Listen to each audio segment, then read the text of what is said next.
Hello दोस्तों, JSSC परीक्षा में एक बार फिर सबका स्वागत है। तो आज हम लोग अगले मॉडल प्रैक्टिस सेट को सॉल्व करने वाले हैं। तो चलिए प्रश्न नंबर 1 के साथ फटाफट से आरंभ करते हैं। देखिए प्रश्न नंबर 1 है कि जयचंद, मोहम्मद गौरी और पृथ्वीराज चौहान का वर्णन प्रसाद के किस नाटक में मिलता है। ठीक है, ऑप्शन नंबर ए है चंद्रगुप्त में, बी है स्कंदगुप्त में, सी है राजयक्षी में और डी है प्रायश्चित में। ठीक है, तो तीनों का जो नाम है, ठीक है, या इनकी जीवनी का वर्णन किस में मिलता है। ठीक है, तो वो मिलता है दोस्तों प्रायश्चित में। किसमें? प्रायश्चित में मिलता है। चलिए आगे देखिए, आखिरी कलाम किसकी रचना है? जायसी की, सूरदास की, तुलसी की या कबीर की। ठीक है, आखिरी कलाम जो है वो किसकी रचना है? तो जायसी की रचना है। आखिरी कलाम किसकी रचना है? तो जायसी की रचना है। ठीक है, अब आपके पास बिल्कुल भी ज़्यादा टाइम नहीं है। आप जो भी प्रश्न करें दोस्तों, कोशिश कीजिए कि उसको आप याद करते चलिए। ठीक है, ये आपके लिए बेहद ही फायदेमंद रहेगा। चलिए आगे देखिए, आगे है तीसरा नंबर का प्रश्न है कि पद्मावत की रचना कब हुई? पद्मावत की रचना जो है वह कब हुई? ठीक है, तो पद्मावत की रचना बताना है। यहाँ पर 4 ऑप्शन दिया हुआ है। पहला ऑप्शन है 927 ईस्वी में, बी है 1540 ईस्वी में, सी है 1505 ईस्वी में और डी है 1676 ईस्वी में। ठीक है, और पद्मावत की रचना के बारे में प्रश्न पूछा गया है। तो पद्मावत की रचना हुआ था 1540 ईस्वी में। कब हुआ था? तो 1540 ईस्वी में हुआ था। तमिल भाषा में रचित रामायण का क्या नाम है? तमिल भाषा में रचित रामायण का क्या नाम है? आनंद रामायण, भास्कर रामायण, कंब रामायण या कृतिवासी रामायण। ठीक है, तमिल भाषा में रचित रामायण का क्या नाम है वह बताना है। ठीक है, तो दोस्तों उसका नाम है कृतिवासी रामायण। क्या नाम है? कृतिवासी रामायण। ठीक है, तो तमिल भाषा में जो रचित रामायण है उसका नाम है क्या? तो कृतिवासी रामायण। ठीक है, आगे देखिए, तुलसी के समकालीन कौन है? सूरदास हैं, कबीर हैं, अग्रदास हैं या इनमें से कोई नहीं है। ठीक है, तो तुलसी के समकालीन कौन है? तो सूरदास जो है ना वो तुलसी के समकालीन है। सूरदास जो है वो कोई किसके समकालीन है? तो तुलसी के समकालीन है। चलिए आगे बढ़ते हैं। आगे देखिए, आगे है जाके प्रिय न राम वैदेही पंक्ति किस कवि की है? मीरा की है, तुलसी की है, रसखान की है या कबीर की है। ठीक है, जाके प्रिय न राम वैदेही, यह जो है वह किसकी पंक्ति है? ठीक है, तो यह जो पंक्ति है यह तुलसी की पंक्ति है। किसकी? तो तुलसी की पंक्ति है। याद रखिएगा, तुलसी की पंक्ति है। ठीक है, चलिए आगे देखिए, 7 नंबर का, गुरुमुखी लिपि में रामायण किसने लिखी है? गुरुमुखी लिपि में रामायण जो है वह किसने लिखे हैं? प्राणचंद चौहान ने, हृदय राम ने, कपूर चंद्रशिखा ने, इनमें से कोई नहीं। ठीक है, तो गुरुमुखी लिपि में रामायण किसने लिखा है यह बताना है। तो लिखे हैं कपूर चंद्रशिखा ने। कपूर चंद्रशिखा ने गुरुमुखी लिपि में रामायण लिखे हैं। ठीक है, चलिए आगे देखिए, आगे है इसके बाद की निम्नलिखित में से क्षेमेंद्र की रचना कौन सी है? निम्नलिखित में से क्षेमेंद्र की जो रचना है वो कौन है? जानकी हरण है, रामायण मंजरी है, प्रसन्न राघव है, इनमें से कोई नहीं है। ठीक है, तो बताना है कि क्षेमेंद्र की रचना बताना है कौन सी है। ठीक, क्षेमेंद्र की रचना जो है वो है रामायण मंजरी। कौन है? तो रामायण मंजरी है। ठीक है, चलिए 9 नंबर का प्रश्न देखिए, वह है दोस्तों कि रामचंद्र शुक्ल ने तुलसी की कितनी रचनाओं का उल्लेख किया है? रामचंद्र शुक्ल ने तुलसी की कितनी रचनाओं का इन्होंने उल्लेख जो है वह किए हैं? ठीक है, 9 का, 10 का या 12 का या 11 का?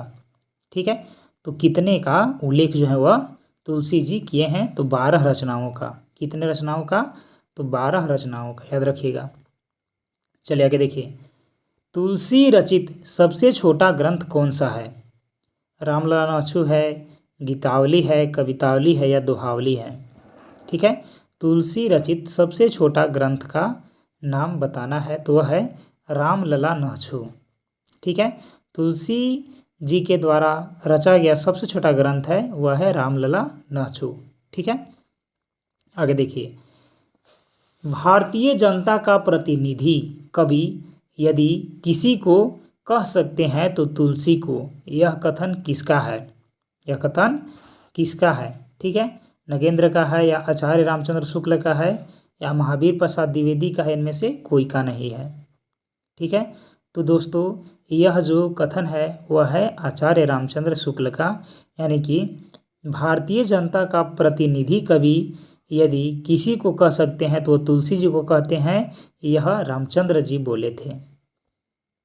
ठीक है, चलिए आगे देखिए, आगे है इसके बाद 11 नंबर का प्रश्न है। ठीक है, 11 हम लोग पढ़ लें, 12 है। देखिए, तुलसीदास को कवि काल का वाल्मीकि किसने कहा? तुलसीदास को कवि काल का वाल्मीकि जो है वह किसने बोले थे?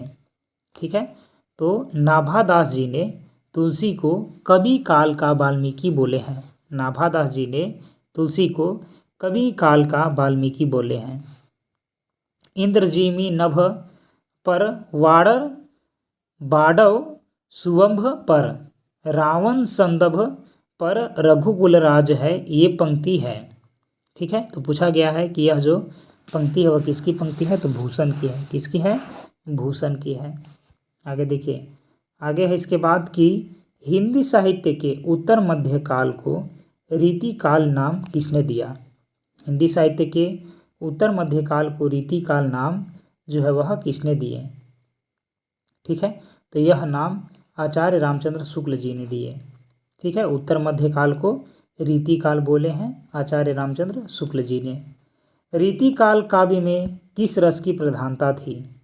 रीतिकालीन काव्य में किस रस की प्रधानता थी? ठीक है, तो बताना है कि किस रस की प्रधानता थी। तो श्रृंगार रस की प्रधानता थी रीतिकालीन काव्यों में।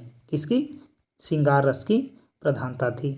आगे देखिए, सबन के ऊपर ही ठाड़ो रहबे के जोग, यह पंक्ति किसकी है? ठीक है, यह जो पंक्ति है वह किसकी पंक्ति है? तो भूषण की। किसकी पंक्ति है? तो भूषण की है। गागर में सागर भरने वाले कवि का नाम बताना है। तो गागर में सागर भरने वाले कवि का नाम है दोस्तों बिहारी। क्या नाम है? बिहारी। चलिए आगे बढ़ते हैं। आगे देखिए, मोरी भई चंडी बिन चोटी के चबाए शीस, पंक्ति के रचयिता कौन है? इस पंक्ति के जो रचयिता है वह कौन है? तो भूषण है। कौन? भूषण है। श्रृंगार रस का मंडन के रचनाकार कौन है? श्रृंगार रस मंडन के रचनाकार का नाम बताना है, तो वह है गोसाई विठल दास। कौन है? गोसाई विठल दास है। चलिए आगे देखिए, आगे है, भूषण के कवित्व में किस राजा का चित्त दहशत से बार बार खरक जाता है? ठीक है, तो किस राजा का जो चित्त है वो दहशत से खरक जाता है? ठीक है, वह राजा कौन है? तो कहाँ के राजा है? तो दिल्ली के। कहाँ के? तो याद रखिए, दिल्ली के। विश्व में सर्वाधिक बोली जाने वाली विश्व की तीसरी सबसे बड़ी भाषा कौन है? तो वह है दोस्तों हिंदी। ऑप्शन नंबर सी जो है वह है, यानी कि हिंदी जो है वह हिंदी सही आंसर हो जाएगा। चलिए आगे देखिए, आगे है इसके बाद कि 8वीं अनुसूची में कौन सी भाषा नहीं है? 8वीं अनुसूची में कौन सी भाषा नहीं है? तो भोजपुरी 8वीं अनुसूची में नहीं है, बाकी यहाँ पास 8वीं अनुसूची की भाषा है। ठीक है, आगे देखिए 23, यूरोप में बिहारी सत्साई के समकक्ष कोई रचना नहीं है, यह कथन निम्न में से किसका है? यह कथन निम्न में से किसका है? तो वह है जॉर्ज ग्रियर्सन का। किसका? जॉर्ज ग्रियर्सन का। 24 नंबर का प्रश्न दोस्तों कि निम्नलिखित में से हिमालय का संदेश किसके द्वारा रचित किया गया है। ठीक है, हिमालय का संदेश बताना है कि किसके द्वारा रचा गया है। ठीक है, तो ये रामधारी सिंह दिनकर के द्वारा रचा गया है हिमालय का संदेश, रामधारी सिंह दिनकर के द्वारा। भारत महिमा कविता में चीन को क्या मिला। भारत महिमा कविता में चीन को क्या मिला, तो ज्ञान मिला। क्या मिला, ज्ञान मिला। चलिए आगे देखिए, आगे है कि फोर्ट विलियम कॉलेज कलकत्ता के संबंध में निम्नलिखित में से कौन सा कथन जो है वो सही नहीं है। ठीक है, कौन सा कथन सही नहीं है। जैसे कि इस कॉलेज के प्राचार्य जॉन गिलक्रास्ट थे, ये ठीक है। इंग्लैंड से नवागत अंग्रेज अफसरों के प्रशिक्षण की व्यवस्था थी, ये ठीक है। आधुनिक भारतीय भाषाओं की जानकारी नहीं दी जाती है यहाँ पास, तो दी जाती थी इसीलिए गलत हो जाएगा। और इसकी स्थापना ठीक है 1800 कर लीजिए। ठीक है, इसकी स्थापना 1800 में हुई थी। ठीक है, तो ये भी ठीक है, लेकिन जो यहाँ पास है ना कि इसमें आधुनिक भारतीय भाषा का जानकारी नहीं दी जाती थी, ये गलत है। ठीक है, चलिए आगे बढ़ते हैं। 1800 से 1801। ठीक है, चलिए आगे बढ़ते हैं। आगे इसके बाद कि भरत मुनि द्वारा निर्दिष्ट सात्विक भावों का इनमें से कौन सा समूह सही है। ठीक है, तो यहाँ पास कुछ समूह दिए हुए हैं, उसमें भरत मुनि का निर्दिष्ट सात्विक भावों का समूह बताना है। ठीक है, तो देखिए ऑप्शन ए में है स्वेद, रति, वेपधु, फिर है वैवर्ध्य, फिर है प्रलय। बी में है स्तंभ, रोमांच, निर्वेद, स्वरभंग और ब्रीडा। सी में है वेप्थु, वैवर्ध्य, अश्रु, रोमांच, स्तंभ। और डी में है ब्रीडा, पेपथु और वैवर्ध्य, स्वेद और असूया। ठीक है, तो इसका आपको सही आंसर बताना है। तो भरत मुनि के द्वारा निर्दिष्ट जो सात्विक भाव हैं वह हैं वेपथु, वैवर्य, अश्रु, रोमांच और स्तंभ। ठीक है, अब ये ऑप्शन याद रखिएगा। ठीक है, चलिए आगे देखिए, आगे है कि परिमल किसकी रचना है। परिमल किसकी रचना है। 4 ऑप्शन आपके सामने है। ऑप्शन नंबर ए है सूर्यकांत त्रिपाठी निराला, बी है जयशंकर प्रसाद, सी है सुमित्रानंदन पंत और डी है महादेवी वर्मा। ठीक है, पूछा गया है कि परिमल किसकी रचना है। ठीक है, तो इसका सही आंसर हो जाएगा दोस्तों सूर्यकांत त्रिपाठी निराला जी का रचना है परिमल। ठीक है, चलिए आगे बढ़ते हैं। आगे देखिए, आगे है सूफी साधना के कितने संप्रदाय प्रसिद्ध हैं। सूफी साधना के कितने संप्रदाय जो हैं वह प्रसिद्ध हैं। ठीक है, तो 4। कितने, 4। आगे देखिए, आगे है कि इस घर से ही अपने अंदर कुछ ऐसी चीज लेकर गई हूँ जो किसी भी स्थिति में मुझे स्वाभाविक नहीं रहने देती। आधे अधूरे नाटक में प्रस्तुत संवाद का संबंध किस पात्र से है।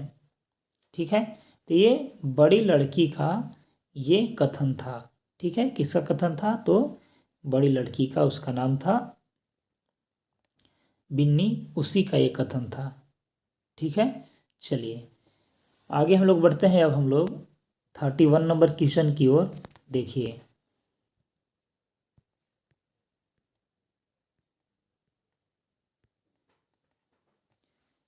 निम्नलिखित में से कौन सा वक्रोक्ति का भेद नहीं है। ठीक है, निम्नलिखित में से कौन सा वक्रोक्ति का भेद नहीं है।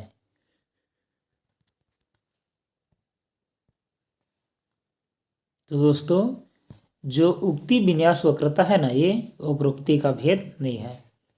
आगे देखिए, हिंदी आलोचना के क्षेत्र में आचार्य रामचंद्र शुक्ल के बाद किस आलोचक का नाम बड़े सम्मान से लिया जाता है। ठीक है, किस आलोचक का नाम जो है वह बहुत सम्मान से लिया जाता है। ठीक है, तो दोस्तों किस आचार्य का जो नाम है या किस आलोचक का जो नाम है बहुत आराम से या सम्मान से लिया जाता है, ठीक है, तो वो है आपका नंद दुलारे वाजपेयी। कौन है? नंद दुलारे वाजपेयी जी। आगे देखिए, गोरखनाथ ने कौन सा मार्ग हिंदी साहित्य में चलाया था? ठीक है, तो गोरखनाथ के हिंदी साहित्य में जो इन्होंने मार्ग चलाया था उसके बारे में बताना है। ठीक है, तो है षष्ठ चक्रों वाला योग मार्ग। कौन है? षष्ठ चक्रों वाला योग मार्ग। ठीक है, आगे है कि जायसी के श्रृंगार में मानसिक पक्ष प्रधान है, शारीरिक गौण है, यह कथन किस आलोचक का है?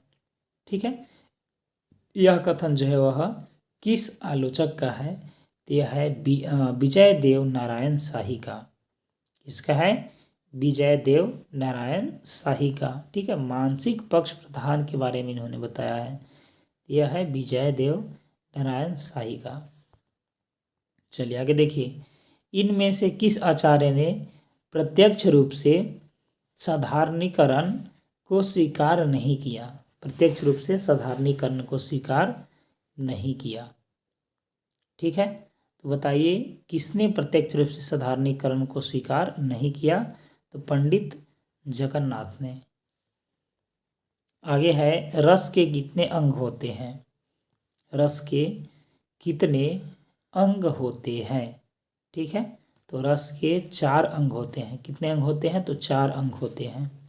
आगे है 37 नंबर का कि शीतल चंदन चंद नाही, अधिक अग्नि ते जाही, काव्य पंक्ति में प्रयुक्त अलंकार है। काव्य पंक्ति में प्रयुक्त अलंकार के बारे में आपसे पूछा गया है। ठीक है, तो इसमें कौन सा अलंकार है? तो इसमें दोस्तों रूपक अलंकार है। कौन है? रूपक अलंकार है। ठीक है, चंद के बारे में वर्णन किया गया है। आगे देखिए, स्त्रीत्व शब्दों में कौन सी संज्ञा है? स्त्रीत्व शब्दों में कौन सी संज्ञा है? ठीक है, तो दोस्तों इसमें भाववाचक संज्ञा है। कौन संज्ञा है? तो भाववाचक संज्ञा है। आगे देखिए, अंग अंग फूले न समाना मुहावरे का सही अर्थ बताना है कि अंग अंग फूले न समाना मुहावरा का सही अर्थ क्या हो जाएगा? तो हो जाएगा देव। क्या हो जाएगा? देव हो जाएगा। ठीक है, आगे देखिए, आगे है इसके बाद कि अपभ्रंश का मुख्य छंद बताना है। अपभ्रंश का मुख्य छंद कौन सा है? वह है दोहा।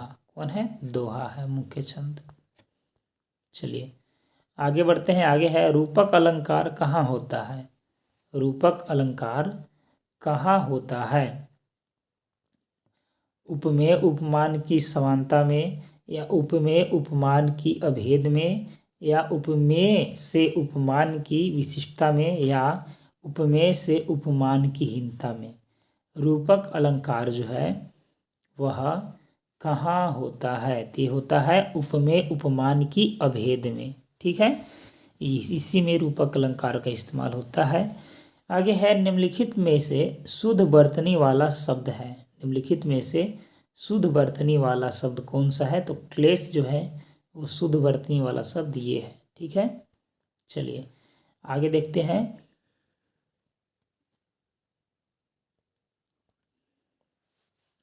आगे है कि भाषा की सार्थक बृहत्तम इकाई किसे माना जाता है? भाषा की सार्थक बृहत्तम इकाई किसे माना जाता है? तो किसे माना जाता है? तो धूमिल को माना जाता है। ठीक है, एक मिनट, भाषा की सार्थक बृहत्तम इकाई को किसको माना जाता है? तो ये शब्द है, शब्द रहेगा तो उसका सार्थक मीनिंग हम लोगों को पता चलेगा। ठीक है, यदि भाषा का सबसे छोटा इकाई पूछता तो वर्ण हो जाता। ठीक है, लेकिन भाषा की सार्थक बृहत्तम इकाई जो बताना है तो हो जाएगा आपका शब्द। ठीक है, शब्द से ही हम लोग भाषा का उपयोग करेंगे। आगे है, हाहाकार कविता किस कवि की रचना है? हाहाकार कविता किस कवि की रचना है? तो ये है आपका रामधारी सिंह दिनकर का। किसका है? रामधारी सिंह दिनकर का रचना है। चलिए आगे देखिए। आगे है गोदान का रचना काल बताना है। गोदान का रचना काल, टाइम पीरियड उसका बताना है। तो वह है 1935 से 36। ठीक है, 1935 से 36। अवधि को काव्य भाषा के रूप में प्रतिष्ठित करने का प्रथम श्रेय किसे दिया जाता है? प्रथम श्रेय अवधि को काव्य भाषा के रूप में प्रतिष्ठित करने का जो प्रथम श्रेय दिया जाता है वह किसे दिया जाता है? मुल्ला दाऊद को दिया जाता है। किसको? मुल्ला दाऊद को दिया जाता है। चलिए आगे बढ़ते हैं। आगे है कि यशोधरा और कैकेयी का अनुपात कविता किस कवि की रचना है?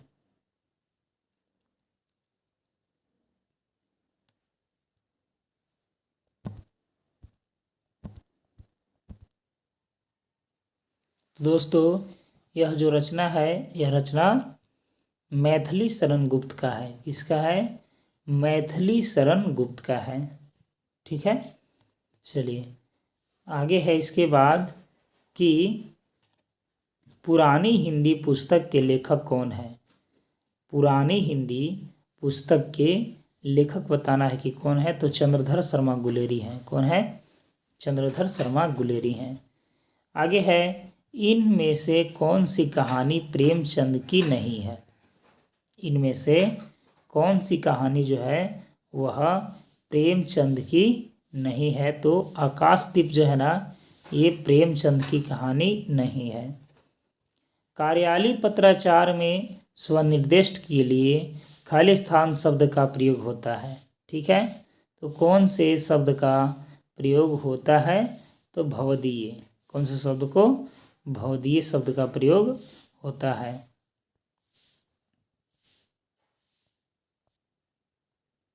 आगे है कि कोमा ध्रुव स्वामी के पास क्यों जाती है? ठीक है, तो कोमा जो है ना वह ध्रुव स्वामी के पास किस लिए जाती है? तो अपने पति के सौ मांगने जाती है। ठीक है, तो ऑप्शन नंबर ए जो है इसका सही हो जाएगा। चलिए आगे बढ़ते हैं। आगे है इसके बाद कि शिवराजभूषण में कितने अलंकारों का निरूपण हुआ है? शिवराजभूषण में कितने अलंकारों का निरूपण हुआ है? तो 105 अलंकार का। आगे है कि संबंधवाचक सर्वनाम की पहचान नहीं है। संबंधवाचक सर्वनाम की पहचान नहीं है। जैसे दिया गया है जिसे या जिसने या उसको या जिसका। ठीक है, तो यहाँ से संबंधवाचक सर्वनाम जो नहीं है उसको छांटना है। ठीक है, तो देखिए उसको जो है ना यहाँ पास संबंधवाचक सर्वनाम नहीं है। बाकी जैसे कि मैंने जिसे अपना किताब दिया वह मेरा स्टूडेंट है। तो जिसे जो है संबंध स्थापित किया, या जिसने मुझे अपना कलम दिया उसका मैं क्या हूँ? तो गुरु हूँ। ठीक है, तो ऐसे ऐसे हो जाएगा। तो इसमें उसको जो है ये संबंध वाचक का सर्वनाम का पहचान नहीं है। आगे है उत्पत्ति के आधार पर शब्द के कितने भेद होते हैं? ठीक है, उत्पत्ति के आधार पर शब्द के कितने भेद होते हैं? तो उत्पत्ति के आधार पर शब्द के 4 भेद होते हैं। कितने भेद होते हैं? तो 4 भेद होते हैं। चलिए आगे देखिए। आगे है इसके बाद कि पैसे संदूक में रखे हैं रेखांकित शब्द का कारक बताना है। ठीक है, पैसे संदूक में रखे हैं रेखांकित जो शब्द है संदूक, इसका कारक बताना है कि इसका कौन सा कारक है।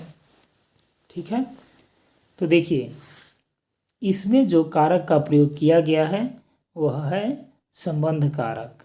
ठीक है, कौन सा कारक है? संबंध कारक। आगे है इसके बाद कि विद्यार्थी शब्द किस समास का उदाहरण है? जो विद्यार्थी शब्द है वह किस समास का उदाहरण है? ठीक है, तो यह है बहुव्रीहि समास का उदाहरण। आगे है कि खोपड़ी खुल जाना का अर्थ बताना है, कि इसका सही अर्थ क्या हो जाएगा? तो शैतानी का काम करना हो जाएगा। क्या हो जाएगा? शैतानी का काम करना। आगे है टी.एस. इलियट कहाँ के निवासी थे? टी.एस. इलियट जो है वह कहाँ के निवासी थे? तो अमेरिका के निवासी थे। टी.एस. इलियट कहाँ के निवासी थे? तो अमेरिका के। उत्पत्ति के आधार पर संज्ञा के कितने भेद होते हैं? उत्पत्ति के आधार पर संज्ञा के कितने भेद होते हैं? ठीक है, तो 3 भेद होते हैं। आगे है उत्साह शब्द का विशेषण है। उत्साह शब्द का विशेषण उत्साह से क्या बन जाएगा? ठीक है, तो इससे बन जाएगा उत्साहित। क्या बन जाएगा? उत्साहित। वृक्ष से पत्ते गिरते हैं इस वाक्य में से किस कारक का चिन्ह है? ठीक है, तो ये जो वाला जो से है, यानी कि अलग होने के सेंस में जो से उपयोग होता है वो अपादान होता है। क्या? अपादान से। आगे है कि संबंधवाचक सर्वनाम बताना है कि कोई, कौन, या है जो, या है वह। ठीक है, तो संबंधवाचक सर्वनाम यहाँ से बताना है। ठीक है, तो देखिए इसका जो सही आंसर हो जाएगा हो जाएगा जो। ठीक है, क्या हो जाएगा? जो। जैसे कि जो परिश्रम करेगा वो जैसे से जल में क्या हो जाएगा? सफल हो जाएगा। तो जो और सो यहाँ पास संबंध बताएगा। ठीक है, चलिए आज का क्लास थोड़ा थोड़ा स्लो है दोस्तों पहले से, क्योंकि चलिए मौसम चेंज की वजह से मेरी तबीयत अभी ठीक नहीं है। ठीक है, आगे देखिए। आगे है कि हिंदी साहित्य के इतिहास लेखकों का काल क्रम अनुसार सही क्रम क्या है? ठीक है, इसका सही क्रम बताना है कि इसका सही क्रम क्या हो जाएगा। ठीक है, तो देखिए इसका जो सही क्रम हो जाएगा मिश्र बंधु। ठीक है, मिश्र बंधु सबसे पहले आए, उनके बाद रामचंद्र शुक्ल आए, फिर राम कुमार वर्मा जी आए, फिर हजारी प्रसाद द्विवेदी जी आए। यानी कि ऑप्शन नंबर डी के साथ जाइए, ये बिल्कुल ठीक है। आगे देखिए, गारसा दत्तासी ने हिंदुस्तानी साहित्य का इतिहास किस भाषा में लिखा है? हिंदुस्तानी साहित्य का इतिहास जो है वह किस भाषा में लिखा है? तो लिखे हैं फ्रांसीसी भाषा में। फ्रांसीसी नाम भी है और फ्रांसीसी भाषा में भी। आगे है कि उत्तर भारत में भक्ति का प्रसार करने का श्रेय किसे प्राप्त है? उत्तर भारत में भक्ति का प्रसार कराने का समय श्रेय जो है वो किसे प्राप्त है? ठीक है, तो देखिए वह जो प्राप्त है वो रामानंद जी को प्राप्त है। किसको? रामानंद जी को। आगे है कि रामचरितमानस के कांडों का सही अनुक्रम बताना है। ठीक है, रामचरितमानस के कांडों का सबसे सही अनुक्रम बताना है। तो देखिए ऑप्शन को भी छांट लिया जाता है। जैसे कि आप लोग जानते हैं कि सबसे पहले कौन कांड हुआ होगा? बाल कांड हुआ होगा। तो 2 ऑप्शन तो ऐसे ही कट गए यहाँ से। ठीक है, अब हम लोग चलिए सबसे पीछे। ठीक है, तो सबसे पीछे वाला ऑप्शन देखिए, यहाँ पास है कि स्कंधा कांड और यहाँ पास है अयोध्या कांड। तो अयोध्या कांड भी पीछे नहीं हुआ होगा, यानी कि ये भी ऑप्शन कट गया। तो अब हम लोग के पास कौन सा ऑप्शन बचा? तो हम लोग के पास अब बी ऑप्शन बचा। ठीक है, जो कि सही आंसर हो जाएगा। यानी कि सबसे पहले बाल कांड हुआ, फिर अयोध्या का कांड हुआ जो कैकई के द्वारा किया गया, फिर अरण्य कांड राम जी वन को निकले, और फिर किष्किंधा कांड हुआ। ठीक है, चलिए आगे देखिए। आगे है कि तुलसीदास की किस रचना का संबंध ज्योतिष से है? तुलसीदास की किस रचना का संबंध जो है वह किससे है? तो ज्योतिष से है। ठीक है, तो वह है आपका रामाज्ञा प्रश्नावली। किससे? रामाज्ञा प्रश्नावली।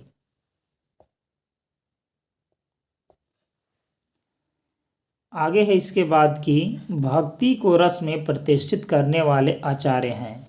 भक्ति को रस में प्रतिष्ठित करने वाले आचार्य हैं वह है वल्लभाचार्य। इनमें से कौन वैष्णव का आचार्य नहीं है? वैष्णव का आचार्य जो है वह नहीं है। ठीक है, वैष्णव का आचार्य वह नहीं है, तो शंकराचार्य। आगे देखिए, आगे है इसके बाद कि भक्तमाल में दिए गए रामानंद के प्रथम 4 शिष्य का सही अनुक्रम बताना है। रामानंद के प्रथम 4 शिष्य कौन कौन है? ठीक है, भक्तमाल के अनुसार। ठीक है, तो वह है अनंतानंद, फिर है सुखानंद, फिर है सुरसुरानंद और फिर है नरहरियानंद। ठीक है, चलिए, तो ये आपका इनके क्या हो गए? तो इनके शिष्य हो गए। आगे बढ़ते हैं। आगे है इसके बाद कि आचार्य रामचंद्र शुक्ल के अनुसार कबीर ने अपनी साखियों में सधुकड़ी भाषा का प्रयोग किया।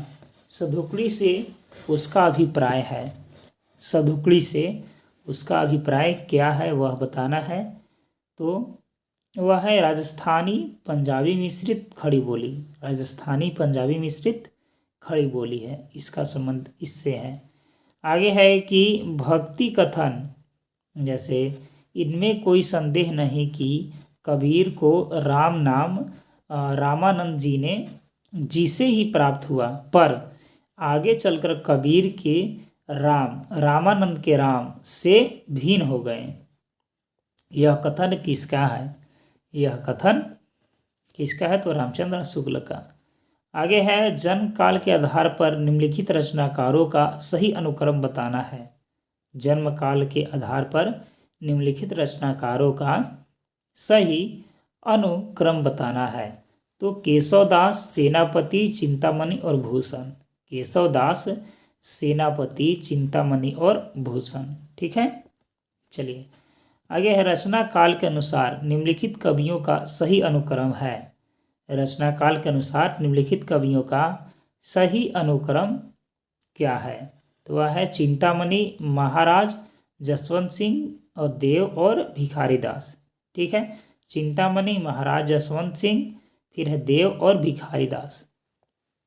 आगे है कि ब्रज भाषा गद्य में लिखी हुई टीकाओं की सूची में कौन सी असंगत है? ठीक है, लिखी हुई टीकाओं की सूची में बताना है कि कौन सी जो है वह असंगत है। ठीक है, तो असंगत कौन है? तो वह है आपका रसिक प्रिया की टीका ईश्वरी प्रसाद नारायण। ठीक है, ये अलग है। बाकी बिहारी सस्सई की टीका भगवान दीन, कवि प्रिया की टीका हरिचरण दास और रामचंद्रिका की टीका जानकी प्रसाद। चलिए आगे देखिए, आगे है कि कालक्रम की दृष्टि से अज्ञेय के निम्नलिखित काव्य संग्रहों का सही अनुक्रम क्या है? ठीक है, काव्य संग्रहों का सही अनुक्रम बताना है कि काव्य संग्रहों का सही अनुक्रम क्या है। तो वह है दोस्तों आपका इतियलम, हरी घास पर क्षण भर, कितनी नाव में कितनी बार और सागर मुद्रा। ठीक है, चलिए आगे देखिए, आगे है निम्नलिखित काव्य आंदोलनों का सही कालानुक्रम रेखांकित करना है। ठीक है, तो इसका जो सही आंसर हो जाएगा वो हो जाएगा नवकेतनवाद, नई कविता, अकविता और युयुत्स्यावाद। ठीक है, आगे है निरालाकृत राम की शक्ति पूजा की रचना का आधार ग्रंथ कौन सा है? ठीक है, इसका आधार ग्रंथ बताना है। तो वह है कृतिवास रामायण। कौन है? कृतिवास रामायण। प्रथम विश्व युद्ध की पृष्ठभूमि पर रचित कहानी है। प्रथम विश्व युद्ध की पृष्ठभूमि पर रचित कहानी है। वह है दुनिया का सबसे अनमोल रत्न। दुनिया का सबसे अनमोल रत्न। आगे देखिए, आगे है कि प्रकाशन वर्ष के आधार पर जयशंकर प्रसाद के कहानी संग्रहों का सही अनुक्रम बताना है। ठीक है, तो जयशंकर प्रसाद के कहानी संग्रहों का प्रकाशन वर्ष के आधार पर सही क्रम है छाया, प्रतिध्वनि, आकाशदीप, इंद्रजाल। छाया, प्रतिध्वनि, आकाशदीप इंद्रजाल। ठीक है, चलिए आगे है कि उसने कहा था कहानी के बारे में लिखा है। ठीक है, उसने कहा था कहानी के बारे में आगे कुछ नाम था। ठीक है, इन्होंने कुछ लिखा था। ठीक है, इसके ही बारे में बताना है। ठीक है, तो उसमें भीतर से प्रेम का एक स्वर्गीय स्वरूप झांक रहा था। उस कहानी में ये बताया गया है। परिंदे संग्रह में संकलित कहानियों का संख्या बताना है। परिंदे संग्रह में संकलित कहानियों का संग्रह बताना है, तो 9। कितने? 9। प्रकाशन वर्ष के अनुसार प्रेमचंद की कहानियों का सही क्रम है। प्रेमचंद की कहानियों का सही क्रम कौन है? तो बूढ़ी काकी है। ठीक है, चलिए यहाँ पास इसमें नीचे दिए गए विकल्प में से चुनना है। ठीक है,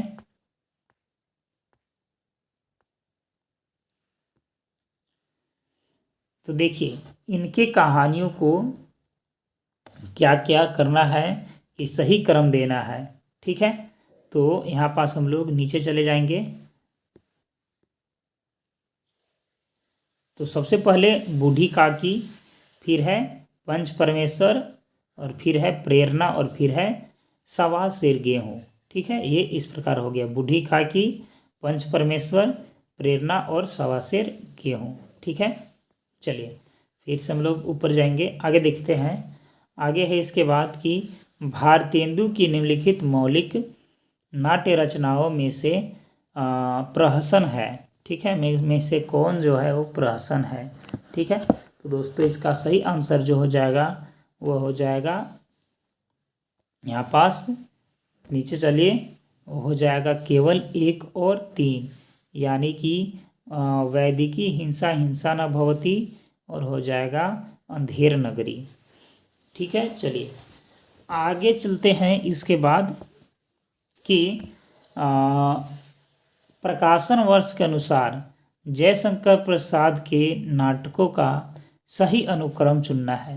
जयशंकर प्रसाद के नाटक का सही अनुक्रम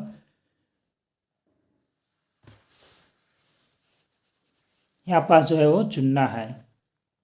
ठीक है, तो देखिए सही अनुक्रम हो जाएगा, सबसे पहले हो जाएगा राजश्री। राजश्री जो है वह इनका सबसे पहली नाटक है। ठीक है, फिर हो जाएगा अजातशत्रु। कौन हो जाएगा? अजातशत्रु हो जाएगा। फिर हो जाएगा स्कंदगुप्त, और ध्रुव स्वामी सबसे पीछे वाला नाटक है, यानी कि सबसे अंतिम नाटक हो जाएगा ध्रुव स्वामी, सबसे शुरू वाला नाटक हो जाएगा राजश्री। ठीक है, चलिए आगे है कि प्रसाद जी का अंतिम नाटक कौन सा था। ठीक है, तो अंतिम नाटक जो इनका था, ठीक, वो था आपका ध्रुव स्वामी। विरह का जलजात जीवन कविता किस कवि का है? विरह का जलजात जीवन कविता जो है वह किस कवि का है?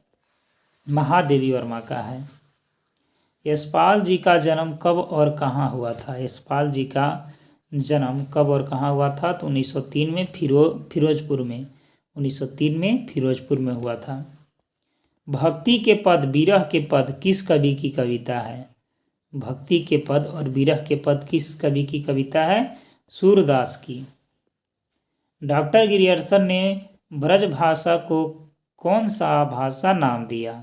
ठीक है, तो अंतःवेदी।